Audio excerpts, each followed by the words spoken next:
ദൈവനാമത്തിന് മഹത്വം ഉണ്ടാകട്ടെ. ഇന്ന് നമുക്ക് രാജാക്കന്മാരുടെ പുസ്തകത്തിൽ നിന്ന് ഒരു സംഭവം നമുക്ക് വായിക്കാം. പ്രിയമുള്ളവരെ, ഇന്ന് പലപ്പോഴും നമ്മുടെ ഇടയിൽ വിശുദ്ധരായി ജീവിക്കുന്ന ദൈവമനുഷ്യരായിട്ടുള്ള ആളുകൾ ഉണ്ട്. അവർ പലപ്പോഴും അറിയപ്പെടുന്നവരായിരിക്കില്ല. അധികം ആരും അവരെ ശ്രദ്ധിക്കുകയുമില്ല. ഇതൊരു പരമാവധി മനുഷ്യൻ എപ്പോഴും ലോകത്തിന് ഉന്നതന്മാരായിട്ടുള്ള ആളുകളെയാണ് ശ്രദ്ധിക്കുന്നത്. ലോകപ്രകാരം ജ്ഞാനികളായിട്ടുള്ളവർ, ജനത്തിൻ്റെ ഇടയിൽ വലിയ ജനസമ്മതരായിട്ടുള്ള ആളുകളെ, അങ്ങനെ പല വിധത്തിലും മനുഷ്യൻ്റെ ഇടയിൽ ആദരണീയരായി തീരാൻ ഭൗതികമായ ചില യോഗ്യതകളൊക്കെ മനുഷ്യൻ കാണുന്നുണ്ട്. എന്നാൽ ദൈവം ബാഹ്യമായ പല ഗുണങ്ങളുടെ പേരിലാണ് മനുഷ്യൻ ഇന്ന് പലരെയും, ബഹുഭൂരിപക്ഷം ആൾക്കാരെയും ബഹുമാനിക്കുന്നത് എന്ന് സത്യമായിട്ടുള്ള കാര്യമാണ്. എന്നാൽ ദൈവം അങ്ങനെയല്ല. തിരുവചനം ഇങ്ങനെ പറയുന്നുണ്ട്, മനുഷ്യന്റെ പുറമെ ഉള്ളത് നോക്കുന്നു, ദൈവം അവന്റെ ഹൃദയത്തെ നോക്കുന്നു. അപ്പം അവന്റെ ഹൃദയം ദൈവവുമായിട്ട് എങ്ങനെ ബന്ധപ്പെട്ടിരിക്കുന്നു എന്നുള്ളത് ദൈവത്തിനെ അറിയത്തുള്ളൂ. പിന്നെ ദൈവത്തിന്റെ ആത്മാവുള്ള മനുഷ്യർക്കും അറിയാം. യേശു പറഞ്ഞല്ലോ, ഫലത്തിൽ നിന്ന് വൃക്ഷത്തെ അറിയാം എന്ന് പറഞ്ഞാൽ ഒരു മനുഷ്യന്റെ ഉള്ളിൽ ഉള്ളത് ദൈവത്തിന്റെ ആത്മാവാണ്, മനുഷ്യന്റെ ആത്മാവാണ്, എന്താണെന്നുള്ളത് അതിന്റെ ഫലം വെളിവരുമ്പോൾ അറിയാം.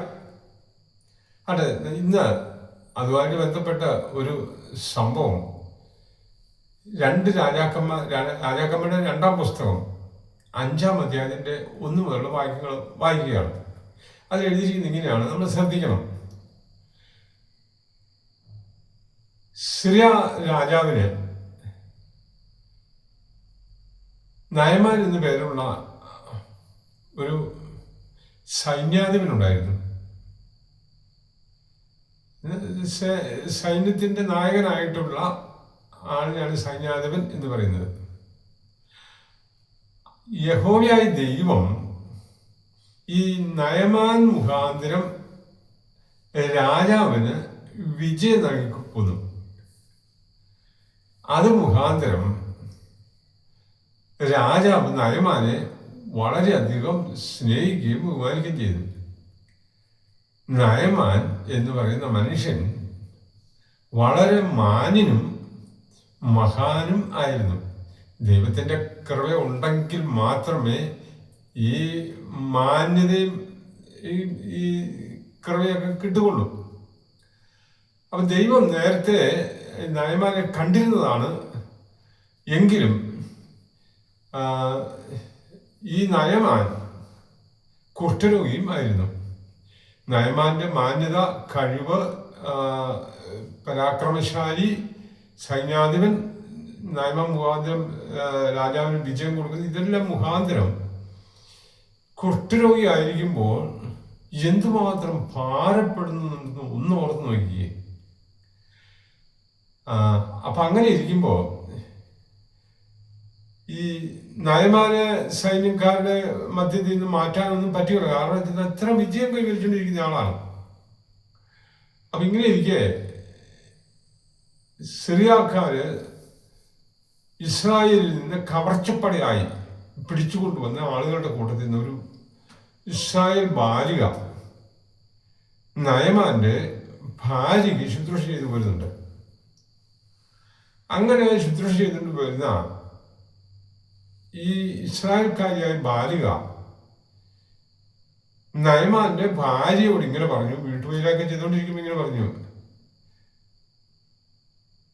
ശമര്യായിലെ പ്രവാചകന്റെ അടുത്ത്, അവിടെ ഒരു ദൈവമനുഷ്യനുണ്ട്, ആ പ്രവാചകന്റെ അടുത്ത് യജമാനൻ ഒന്ന് പോയിരുന്നു എങ്കിൽ കുഷ്ഠരോഗം മാറ്റി കൊടുക്കുമായിരുന്നു എന്ന് പറഞ്ഞു. വളരെയധികം ഭാരപ്പെട്ടിരുന്ന വിഷയത്തിൽ പെട്ടെന്ന് ഈ നയമാന്റെ ഭാര്യ ഇത് കേട്ട് കഴിഞ്ഞപ്പോൾ അങ്ങനെ ഒരു സംഭവം. അപ്പൊ അതേക്കുറിച്ച് ഈ ഇസ്രായേൽ ബാലിക വളരെ വിശദമായി വളരെ മണിക്കൂറുകളോളം അതിന്റെ മഹാത്മ്യതയെക്കുറിച്ചും സംഭവത്തെക്കുറിച്ചും എല്ലാം പറഞ്ഞിട്ടുണ്ട്. ഏതായാലും നയമാൻ വീട്ടിൽ വന്നു കഴിഞ്ഞപ്പോൾ നയമാന്റെ ഭാര്യ ഇപ്രകാരം പറഞ്ഞു, ഇസ്രായേലിൽ ചെന്നാൽ നിങ്ങളുടെ രോഗത്തെ അഥവാ കുഷ്ഠത്തെ മാറ്റിത്തരാൻ കഴിവുള്ളൊരു മനുഷ്യനുണ്ടെന്ന് ഇവള് പറഞ്ഞിരിക്കുന്നു, ഇസ്രായേൽ ബാലിക പറഞ്ഞിരിക്കുന്നു എന്ന് പറഞ്ഞു. അവളുടെ സംസാരം കേട്ടപ്പോൾ ഇത് സത്യമാണെന്ന് എനിക്ക് ബോധ്യമുണ്ട്. അതുകൊണ്ടാണ് അതേക്കുറിച്ച് അവർ വിശദമായിട്ട് സംസാരിച്ചിട്ടുണ്ട്. ഉടനെ നയമാന് ഒരു ഭയങ്കര സന്തോഷം. തീർച്ചയായിട്ടും അങ്ങനെയാണെങ്കിൽ അറിവുള്ള കാര്യമാണല്ലോ അവൾ പറഞ്ഞത്. അങ്ങനെയാണെങ്കിൽ ഞാൻ പോകാമെന്ന് പറഞ്ഞ് രാജാവിൻ്റെ അടുത്ത് എന്ന് പറയാണ് നയമാൻ.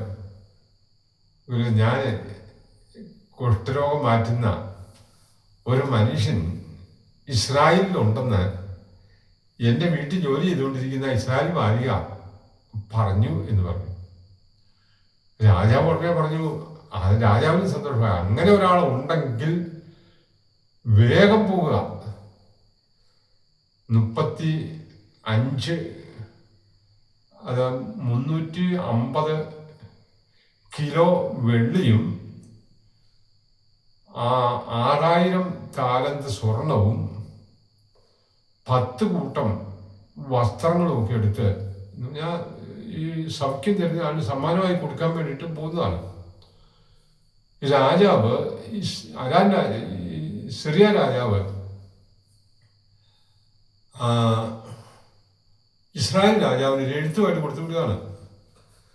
ഇങ്ങനെ രഥത്തിൽ നയമാനും കൂടെ പരിചാരകരും ഈ സമ്മാനമൊക്കെ ആയിട്ട് രഥം ഇങ്ങനെ പോയി ഇസ്രായേൽ രാജാവിൻ്റെ അടുത്ത് ചെന്നു. എന്നാൽ വിശദമായിട്ട് ഇത്രയെല്ലാം സംസാരിച്ചു കഴിഞ്ഞപ്പോൾ കുറെ കൂടെ വിശദമായിട്ട് ഇസ്രായേൽക്കാരത്തിയായ ബാലികയോട് ചോദിച്ചിരുന്നെങ്കിൽ ആളാരാണ്, എവിടെയാണ്, എങ്ങനെയാണ് കാണേണ്ടത്, അദ്ദേഹത്തിൻ്റെ പേരെന്താണ്, ഇങ്ങനെ അവിടെ ചെല്ലേണ്ട വിധം എങ്ങനെയാണ്, അദ്ദേഹത്തിൻ്റെ സ്വഭാവം എന്താണ്, എങ്ങനെയൊക്കെ ചോദിക്കാമായിരുന്നു. പക്ഷേ ആ കാര്യത്തിൽ വിശദമായൊരു ചോദ്യം നയമാൻ ചോദിച്ചില്ല. നയമാൻ സിറിയ രാജാവിൻ്റെ എഴുത്തുമായിട്ട് ഇസ്രായേൽ രാജാവിൻ്റെ അടുത്ത് ചെന്നു. ഇസ്രായേൽ രാജാവ് എഴുത്ത് വാങ്ങിച്ചു. വായിച്ചത് ഇങ്ങനെയാണ്: എൻ്റെ ഈ എഴുത്തുമായി വരുന്ന എൻ്റെ ഈ ദാസൻ കുഷ്ഠരോഗിയായിരിക്കുന്ന എൻ്റെ ദാസന് സൗഖ്യം കൊടുക്കണം എന്നും പറഞ്ഞവരാണെന്ന് ഞാൻ അറിയുന്നു. സൗഖ്യം കൊടുക്കുവാൻ വേണ്ടിയിട്ട് ഞാൻ ഇവരെ അയച്ചിരിക്കുന്നു എന്ന് പറഞ്ഞു. ഇപ്പം സമ്മാനങ്ങളെല്ലാം ഉണ്ട്, വെള്ളിയും സ്വർണവും എല്ലാം ഒരുപാടുണ്ട്. രാജാവ് പേടിച്ചു പോയി. ഞാനെല്ലാം ദൈവമാണോ? നമുക്ക് ഒരു കാര്യം ഇവിടെ മനസ്സിലായി, സൗഖ്യം കൊടുക്കാൻ മനുഷ്യന് കഴിയാത്ത കാര്യം ചെയ്യാൻ ദൈവത്തിന് സാധിക്കും. രാജാവ് ഉടനെ ചോദിക്കുകയാണ്, ഞാൻ ദൈവമാണോ? ഇത് മനഃപൂർവ്വം ഷണ്ട ഉണ്ടാക്കാൻ വേണ്ടിയിട്ട് ഒരു വിഷയം കൊണ്ടുവന്നിരിക്കുകയാണ് എന്ന് പറഞ്ഞ് രാജാവ് എന്ത് ചെയ്യുന്നു? അവൻ്റെ വസ്ത്രം വലിച്ചു കീറി അതൊക്കെ നിലവിളിക്കുക. ഞാൻ ദൈവമൊന്നും അല്ലല്ലോ, ദൈവത്തിനേ സാധിക്കുള്ളൂ മനുഷ്യന് സൗഖ്യം കൊടുക്കാൻ. അതിനകത്തൊക്കെ ഒത്തിരി സത്യങ്ങളുണ്ട് കേട്ടോ. ഈ വിവരം എലീശാ പ്രവാചകൻ അദ്ദേഹത്തിൻ്റെ വീട്ടിൽ നിന്ന് മനസ്സിലാക്കിച്ചിട്ട് ഒരു ശുശ്രൂഷകനെ പറഞ്ഞയച്ചു. ശുശ്രൂഷകൻ ചെന്നു പറഞ്ഞു, ആ എഴുത്തിൻ്റെതാ, ഇങ്ങനെ ഒരു പ്രവാചകൻ ഈ ദേശത്തുണ്ടെന്ന് ഇത് മുഖാന്തരം ഓരോരുത്തരും അറിയട്ടെ, രാജാവ് അറിയട്ടെ, മറ്റു പലരും അറിയട്ടെ എന്ന് പറഞ്ഞ് ഈ നയമാനെ കൂട്ടിക്കൊണ്ട് ഈ ദാസൻ എലീശാ പ്രവാചകന്റെ വീട്ടുവാതിക്കെ ചെന്നു, രഥവും ായിട്ട് ചെന്നു. അവിടെ ചെന്ന് കഴിഞ്ഞപ്പോൾ എലീശാ പ്രവാചകൻ പറഞ്ഞു, എൻ്റെ ദാസനെ പറഞ്ഞിട്ട് പറഞ്ഞു, യോർദാൻ നദിയിൽ പോയി 7 പ്രാവശ്യം മുങ്ങി കുളിക്കാൻ പറഞ്ഞു. നയമാൻ അങ്ങോട്ട് കോപിച്ചില്ലേ, ഭയങ്കരമായിട്ട് ക്ഷോഭിച്ചു. ഇതെന്റെ എൻ്റെ രാജ്യത്തെ ദമ്മശക്കിലെ അർബാനിയും പർപ്പലും എന്നൊക്കെ പറയുന്ന നദികളുണ്ടല്ലോ, ഇതിലൊക്കെ എന്തേലും വലിയ നദികളാണ്, അതിനകത്ത് മുങ്ങി കുളിച്ച പോലെ ശുദ്ധരാകാൻ. ഇവിടെ വന്ന് ഈ യോദാ നദിയിൽ 7 പ്രാവശ്യം മുങ്ങുകയെന്ന് പറഞ്ഞു കഴിഞ്ഞാൽ ഞാൻ ഓർത്തതേ. എന്നിട്ട് നയമാനൊരു കാര്യം പറഞ്ഞു, ഞാൻ ഓർത്ത് പ്രവാചകൻ ഇങ്ങ് വന്നിട്ട് എൻ്റെ തലയുടെ മുകളിൽ കൈ വീശി അങ്ങ് വലിയ ശബ്ദം ഉയർത്തി യഹോവ സൗഖ്യമാക്കും എന്നൊക്കെ പറഞ്ഞ് എന്നാത് ഇങ്ങനെ ഒരു ചിന്തയെ അട്ടഹാസത്തോടു കൂടി ഇങ്ങനെ നിന്റെ രോഗം പോകട്ടെ എന്നൊക്കെ ഇങ്ങനെ പറയുന്നൊക്കെയാണ് ഓർത്തത്. അങ്ങനെയൊക്കെ രോഗം കളയുമെന്നാണ് ഓർത്തതെന്ന് പറഞ്ഞു. ഇതൊന്നുമില്ല, മാത്രമല്ല പ്രവാചകൻ അങ്ങോട്ട് വരിക പോലും ചെയ്തില്ല. ദാസനെ പറഞ്ഞതുള്ളൂ, ഇത് ചെയ്യാൻ പറഞ്ഞു എന്നും പറഞ്ഞ് കോപത്തോടു കൂടി രഥം വിട്ട് സ്ഥലം വിടുകയാണ്. അങ്ങനെ അത് പോകുമ്പോഴും നയമാന്റെ തന്നെ ദാസന്മാര് 8 പേരുണ്ടായിരുന്നു കൂടെ. അവര് പറഞ്ഞു, യജമാനെ,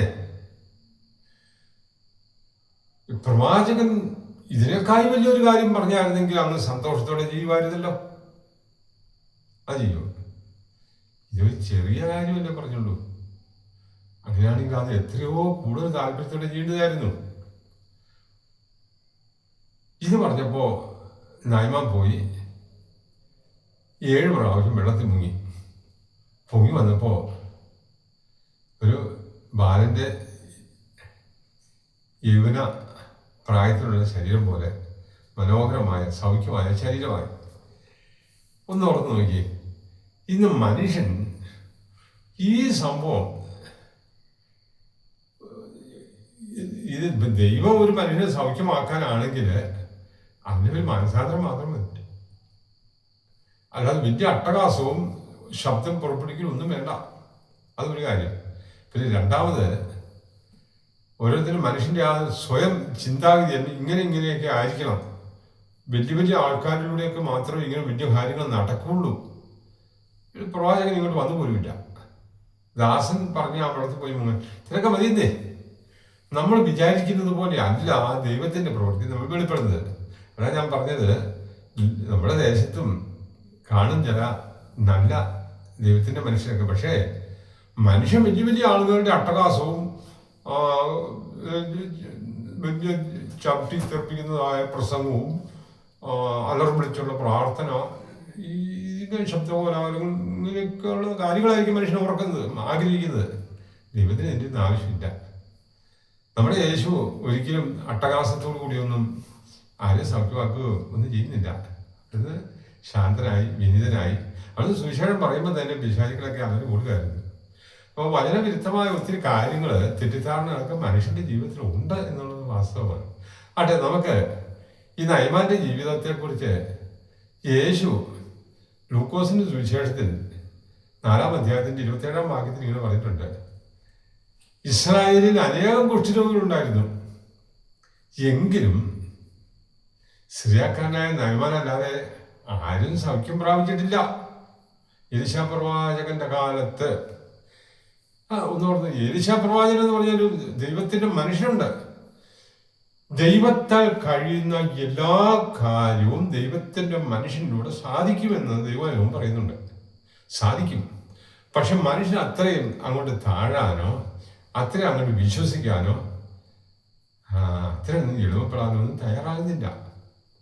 പ്രിയരെ, ഇന്ന് ലോകത്ത് മനുഷ്യൻ അനുഭവിക്കുന്ന ദുഃഖങ്ങളും ദുരിതങ്ങളും രോഗങ്ങളും ദീനങ്ങളും ഒക്കെ ഉണ്ടല്ലോ, മാറാനുള്ള വഴിയൊക്കെ ഈ ലോകത്തിൽ തന്നെ ഉണ്ട്. പക്ഷേ മനുഷ്യൻ അത് അന്വേഷിച്ച് കണ്ടുപിടിക്കണം. ദൈവത്തെക്കുറിച്ചുള്ള ശരിയായ പരിജ്ഞാനം മനുഷ്യൻ പ്രാപിച്ചു കഴിഞ്ഞാൽ, ദൈവസന്നിധിയിൽ ഒരു മനുഷ്യൻ താഴാൻ തയ്യാറായി കഴിഞ്ഞാൽ, വളരെ ദൈവത്തിന്റെ കൽപ്പനകളൊക്കെ വളരെ ലളിതമാണ്, ചെറുതാണ്, ആർക്കും അനുസരിക്കാൻ പറ്റുന്നതാണ്. അനുസരിച്ച് കഴിഞ്ഞാൽ ജയകരമായ ഒരു വിശുദ്ധ ജീവിതം എല്ലാവർക്കും സാധിക്കും. പക്ഷെ ആരും അങ്ങനെ മെനക്കെടുന്നില്ല എന്ന് മാത്രമേ ഉള്ളൂ. അതുകൊണ്ട് പ്രിയമുള്ളവരെ, നമുക്ക് ഈ വചനപ്രകാരം ദൈവസന്നിധിയിൽ താഴ്മ നിരത്തിയവരായിട്ട് ദൈവം നമ്മോട് എന്ത് പറയുന്നു അതനുസരിക്കും. ഒത്തിരി വലിയ ചെയ്യാൻ മേലാത്ത വലിയ ഭാരമുള്ള കാര്യങ്ങളൊന്നും ചെയ്യാൻ ദൈവം പറഞ്ഞിട്ടില്ലെന്നേ. ദൈവത്തെ വിശ്വസിക്കുക, യേശുക്രിസ്തുവിനെ അനുഗമിക്കുക എന്നാണ് പറയുന്നത്. ഇതിനെ അനുഗമിച്ച് അനുപദേശങ്ങൾ കേട്ട് അനുഗ്രഹിക്കപ്പെട്ടവരായി, സൗഖ്യമുള്ളവരായി, ആരോഗ്യമുള്ളവരായി, സന്തോഷമുള്ളവരായി നമുക്ക് മുന്നേറുവാൻ ദൈവം നമ്മളെ സഹായിക്കട്ടെ. ദൈവ ഈ വചനങ്ങളാൽ നമ്മളെയൊക്കെ ധാരാളമായി അനുഗ്രഹിക്കട്ടെ.